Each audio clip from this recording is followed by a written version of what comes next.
uyu ni umwanya w'ikiganiro The Key Sport hano kuri 98.7 Key FM uhawe ikaze. Playing more music at the weekend. You're listening to only the best internet radio station in the world. No, the universe. Playing only the best music in the world. This is your number one radio station.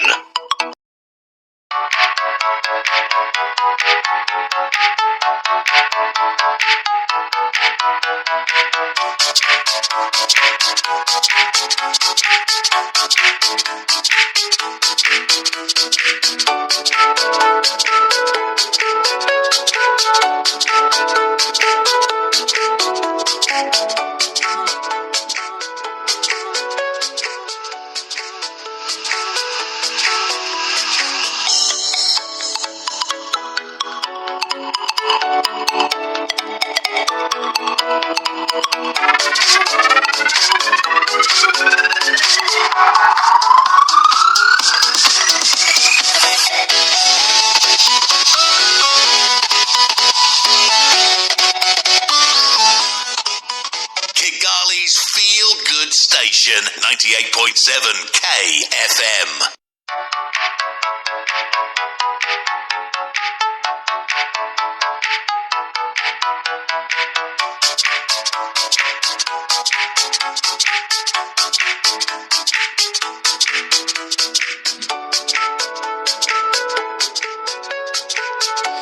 Ikaze mu kiganiro Key Sport now hano kuri 98.7.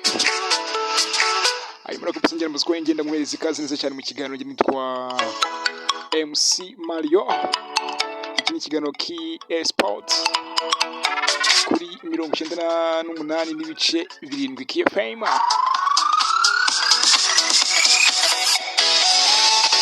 Iki ni ikiganiro tugiye kuba mu byukuri kwibanda cyane kuri ekipe y'igihugu Amavubi imaze kugenda ihamagara neza cyane ku mpande zombi abakinnyi kabisa bamaze ko bagenda bahagira neza cyane kabisa. Ni umutoza Adel Amlouche wagiye ahamagara mu banyezamu nahoze mbona ni benshi aba defenseri abataka ndetse n'abandi kabisa yose bagiye batandukanye neza cyane muri rusange. Tugiye kuba twinda kabisa tubagarukaho neza cyane mu kanya gato cyane kari imbere. Icyo usubira kimwe rero nuko udakora urushinge ubundi byose bikagenda neza cyane kabisa kuri 98.7 Key FM.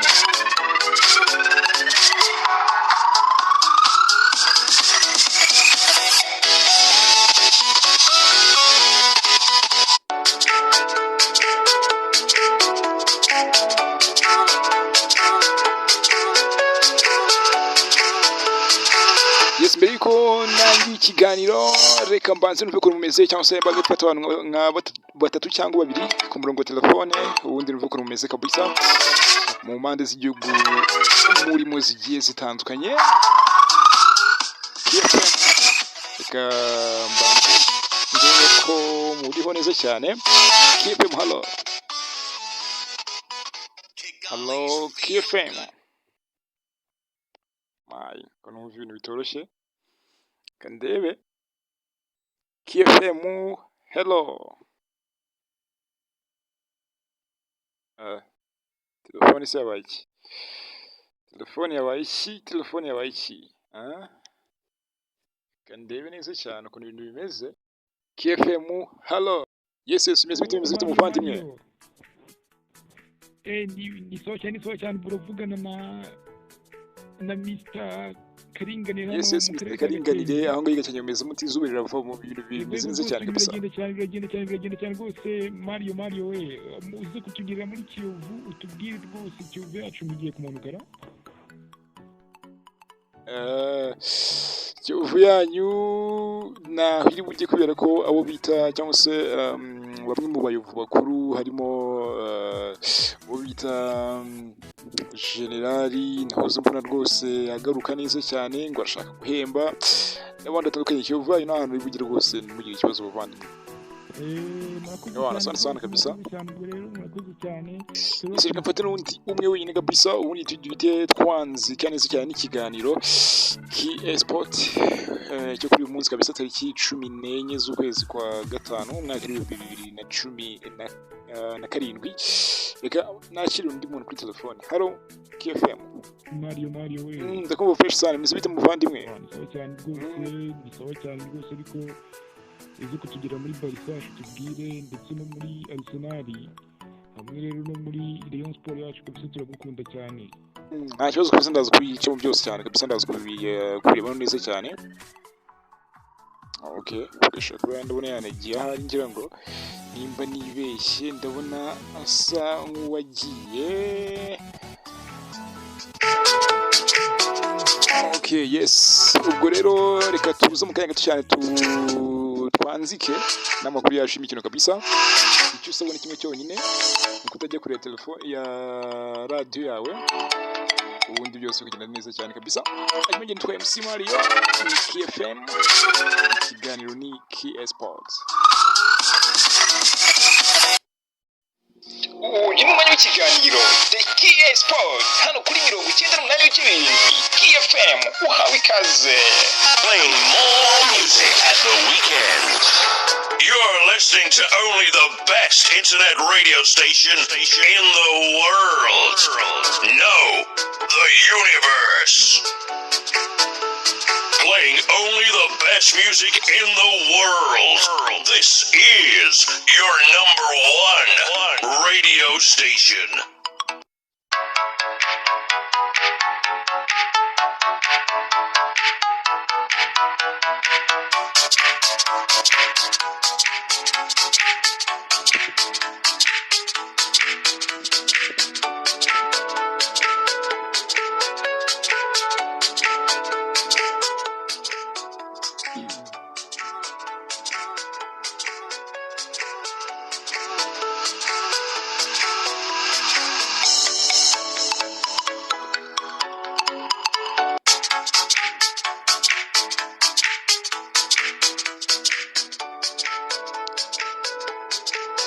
Yes, reka duhere muri ekipe y'igihugu Amavubi imaze kuya kabisa igende ihamagara neza cyane imaze kugenda ihamagara ekipe y'igihugu Amavubi.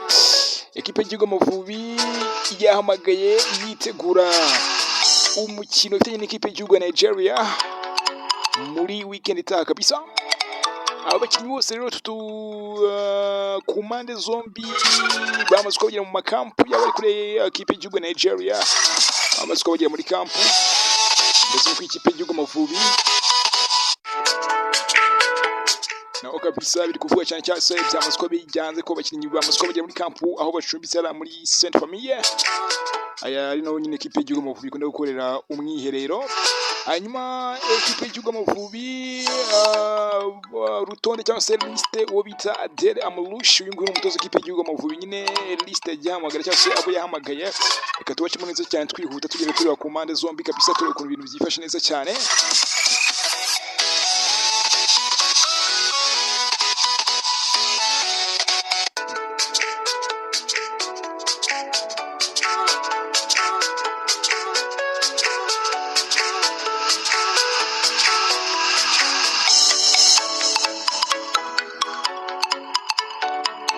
Ekipe y'igihugu Amavubi mu izamu bahamagayemo uwo bita ariko reka tuzamukire mu ndirimbo y'ikipe y'igihugu by the way ntago ingi rwose ari byo.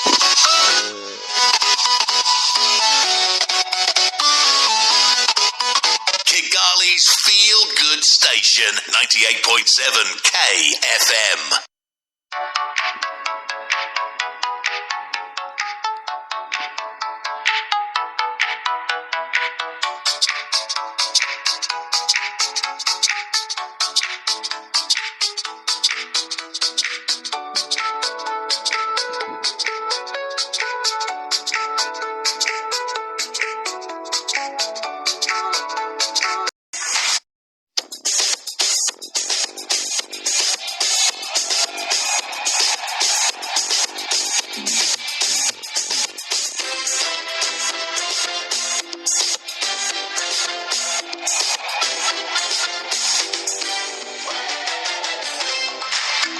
ni ekipe y'igihugu Amavubi yamaze kuba ihamagara 11 cyangwa se abakinnyi igomba kubifashisha ku mukino w'ikipe y'igihugu Amavubi. Si ekipe y'igihugu ya Nigeria.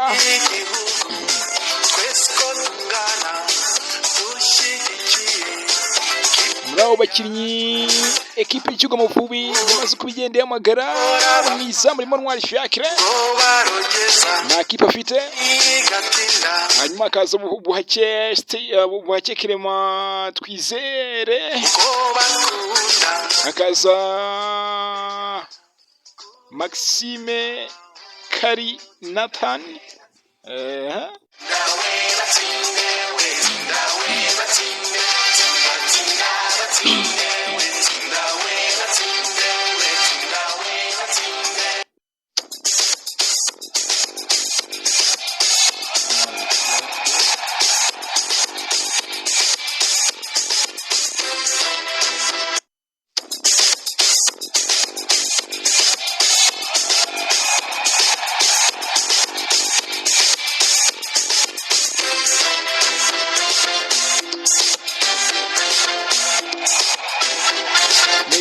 Amavubi amaze kubihamagara 11 cyangwa se amaze kubihamagara abakinnyi igomba ko yifashisha ku mukino w'ikipe y'igihugu Amavubi. Ni ikipe y'igihugu ya Nigeria. Hari Ntwari Fiacre, akaza Buhake Clement Twizere, akaza Maxime Kari Nathan nta kipe afite, akaza Ishimwe Pierre muri APR FC kabisa.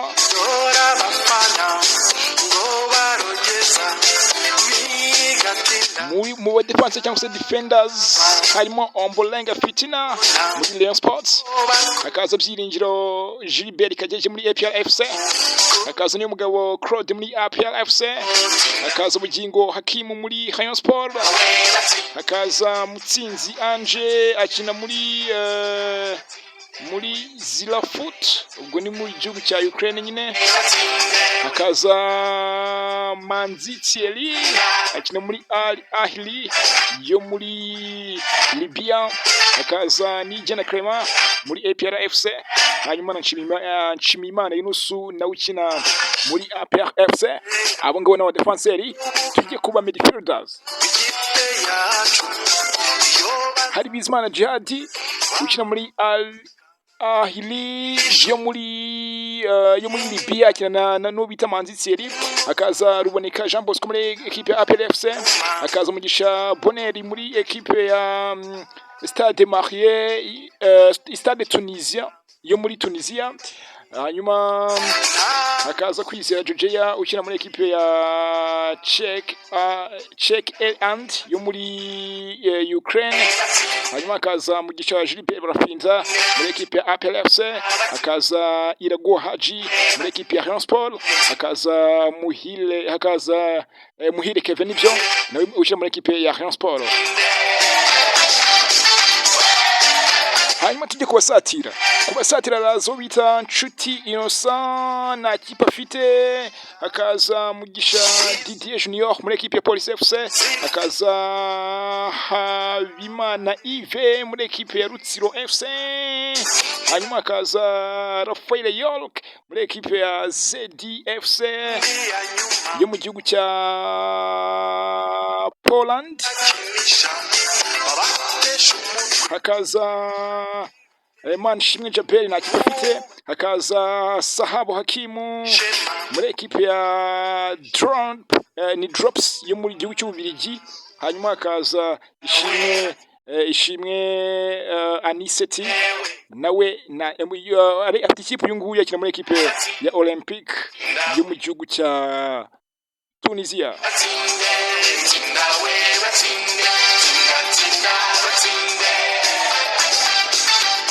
Yes, abangabo nibo bakinnyi umutoza Adel Amrouche yahamagaye kuzifashisha kabisa kugira ngo arebe ko yakura amanota ku gihugu cya Nigeria, kugira ngo arebe ko yabona tike kujya mu gikombe cy'isi. ku nshuro ye ya mbere atoza ikipe y'igihugu y'Amavubi y'u Rwanda, ku nshuro ye ya mbere atoza ikipe y'igihugu y'Amavubi iri gukina n'ikipe y'igihugu ya Nigeria. Ekipe y'igihugu ya Nigeria ubwiherukana i Kigali yari yagize gutya inganya n'Amavubi. Ese niko bizongera bikagenda cyangwa ikipe y'igihugu ya Nigeria izadukura amanota cyangwa twebwe tuzayekuraho amanota? Ubwo rero ni umukino uri ku munsi wo ku gatandatu mu cyumweru gitaha kabisa ku itariki 14. Reka tugeze turebe ukuntu bizarangira. Wamwita Adela Malouche niwe mutoza kabisa mukuru, hanyuma uwo bita Mugabo akaba umutoza w'abagaridiye, hanyuma Jimmy Mulisa akaba umutoza wungirije. Ngero ekipe y'igihugu Amavubi, ekipe y'igihugu kabisa abanyarwanda niyo nuko nyine ihagaze.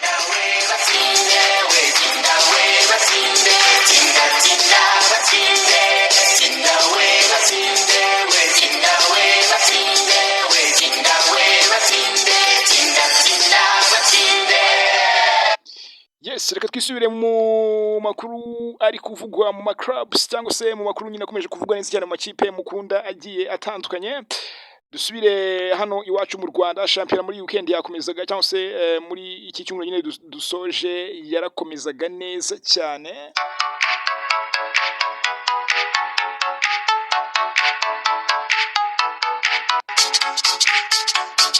Yes, shampiyona rero yarakomezaga, ikipe ya APR FC inganya n'ikipe ya Gasogi United kuri penalty. Umutoza hanze gutanga kabisa ku ikosa birakureba bita Gilbert Barafinda, umusifuzi yanga gutanga penalty, birangiye nyine APR inganyije n'ikipe ya Gasogi ubusa ku busa. Bivuze ko APR ifite amanota 40 cyangwa se iri cyafite amanota 42. Hanyuma ikipe ya France Sport bukiye bwaho yatsinze ikipe ya AS Kigali ibitego 2-1, abo bita Biramahira Bedi ndetse na Kanamugire Roger. Mu gihe ikipe ya AS Kigali iratsindiwe n'uwo bita n'umugande bita Sebwato Nicolas. Hanyuma ubwo rero ikipe ya France Sport isigaye amanota 46, ikipe ya APR FC amanota 42.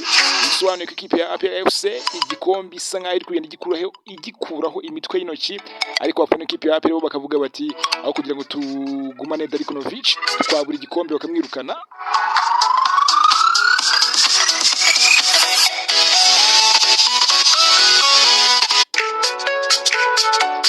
Yes, hanyuma dukomeje n'andi makuru, ekipe ya Police FC nayo yatakirizaga mu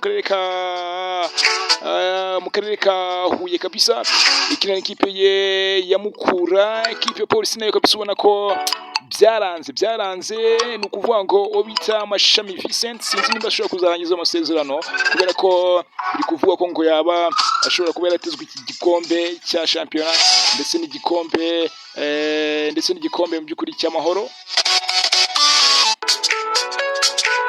Hanyuma ikipe ya Rutsiro nayo yatsindwaga n'ikipe ya Marine ibitego 2-1. Nuko ngo rero kabisa byagiye bigenda. Na ikipe ya Bugesera nayo yaje kugira gutya kabisa ihugika cyangwa se ihengekana ikipe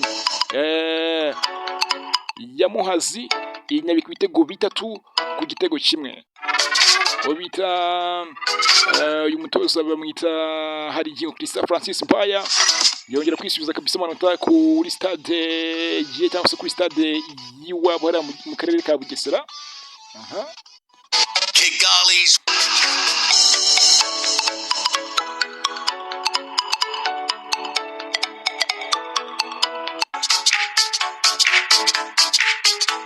Yes, nibyo ngibyo rero twerekeza ku mugabane w'Iburayi. Shampiyona zarakomezaga nazo muri weekend kabisa, ibintu byari bimeze neza cyane muri weekend. Reka twerekeze nyine ku mugabane w'Iburayi tuzamuka kabisa n'indirimbo nziza cyane ya Premier League.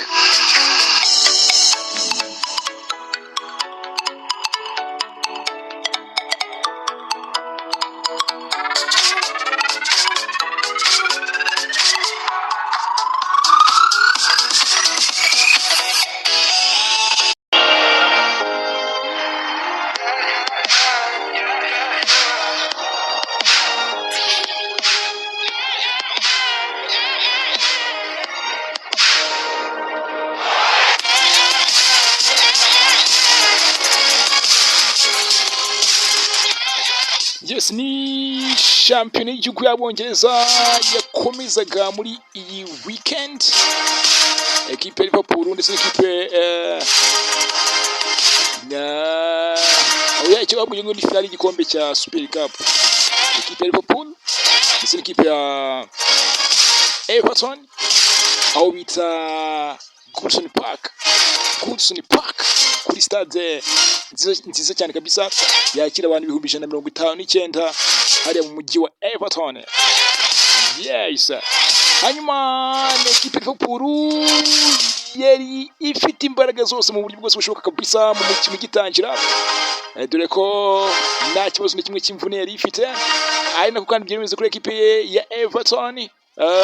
Ekipe ya Everton nayo yari ifite imbaraga ndetse n'abakinnyi bose kabisa buzuye neza cyane, nta kibazo cy'imvune nayo ifite, ariko byaje kurangira uwo bita Mo Salah ateretsemo ibitego bibiri byose kabisa ku busa, ubundi ekipe ya Everton ibura igikombe cya Super Cup gutyo.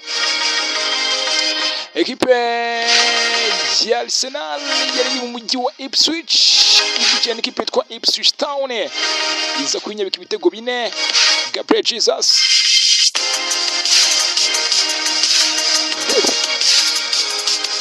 David Raya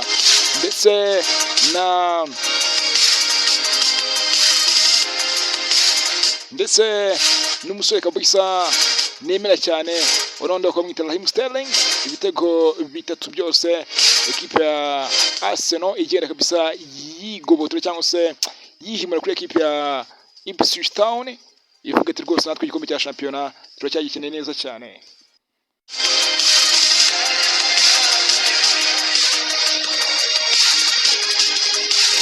Hanyuma ekipe ya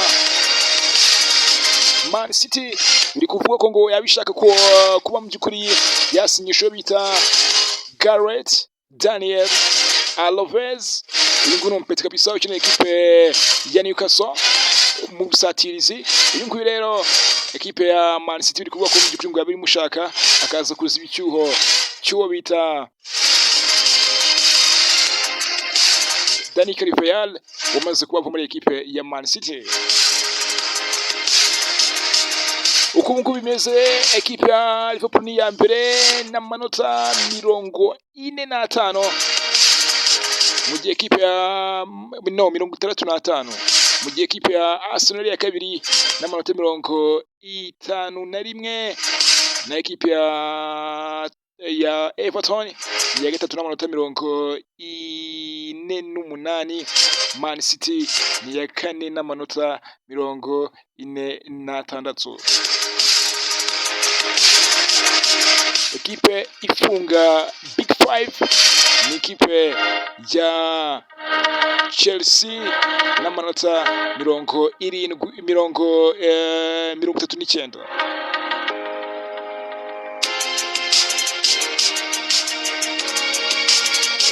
Yes, nuko uko bihagaze mu gihugu cy'Ubwongereza, aho reka twikeze mu gihugu cy'Ubufaransa. Ekipe ya Marseille isubiza umwanya wayo wa mbere, mu gihe ekipe ya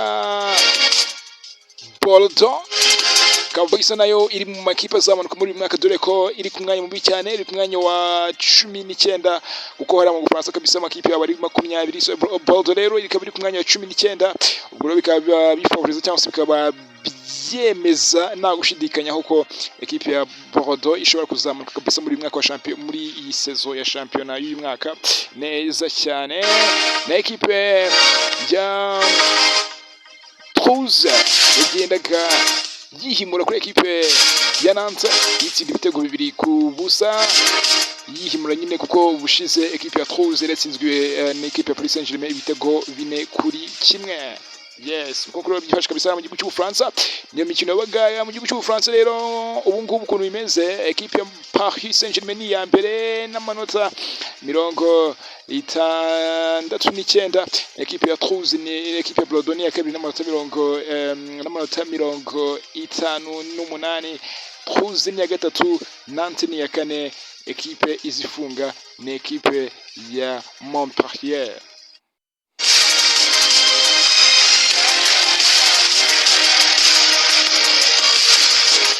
amakuru ari kuvugwa mu makipe, uwo bita Pep Guardiola yaba agiye kuba asinye andi masezerano y'imyaka 2, biri ku kinyamakuru L'Equipe cyandikira mu gihugu cya Bongereza kabisa, mu gihugu cy'Ubufaransa. Naho uwo bita Anthony Carvajal, uyu nguyu akina ekipe ya West Ham, bashobora kuba mu by'ukuri yabinizeye muri ekipe ya Everton. Hanyuma uwo bita uyu nguyu nawe ndamwita Anthony Martial, uyu nguyu rero iri kuvuga ko mu by'ukuri ngo yaba agiye kwerekeza mu gutoza ibintu by'umupira akabivamo neza cyane. Muri ekipe ya Chelsea harimo inkuru y'uko uwo bita Bryce Alcaroine, uyu nguyu ni umupeti kabisa watakira ekipe ya Chelsea, ni mwe wapeti kabisa barimo barazamuka neza cyane. Uyu mupeti ngo ashobora kuba yatizwa muri ekipe ya Manchester United. Yes, nibyo ngibyo reka mbashimire cyane mwese twabanye ubwo ngubwo rero, naho ku munsi w'ejo Imana ikomeze ibandindire cyane. Iyi ngiyi ni KFM 98.7 muri rusange. Naho ngira MC Mario Ewana, ndagushimiye cyane.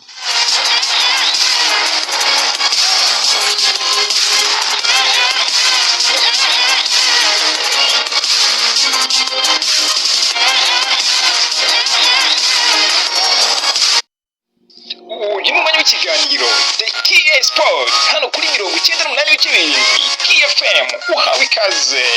Playing more music at the weekend. You're listening to only the best internet radio station in the world. No, the universe. Playing only the best music in the world. This is your #1 radio station.